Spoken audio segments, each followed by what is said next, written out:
Ang sarap talagang kumain kung ikaw talaga mismo ang nagluluto. So samahan niyo ako dahil i-share ko na din sa inyo kung paano ako magluto ng homemade lechong manok. Ito yung manok na gagamitin natin. So na-marinate ko na ito. So basic lang yung marinating na ginawa natin.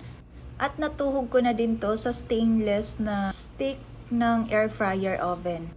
So ayan na nga, ipasok na natin to sa ating air fryer oven. At pag na-set up na po yan, i-close na natin at i-set na natin yung timer. So nilagay ko to sa 90 minutes. At babalikan lang natin to after 90 minutes. And after 90 minutes, OMG, sobrang napakabango at nakakatakam tingnan. Oy, grabe, napakabango. Alam niyo kung naaamoy niyo lang talaga, grabe.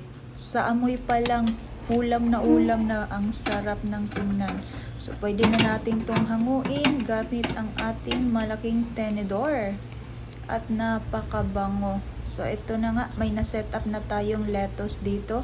At syempre, hindi mawawala ang ating sausawan dyan. So, may ginawa na akong sausawan para dito. So, ano pang hinihintay natin? Kainan time!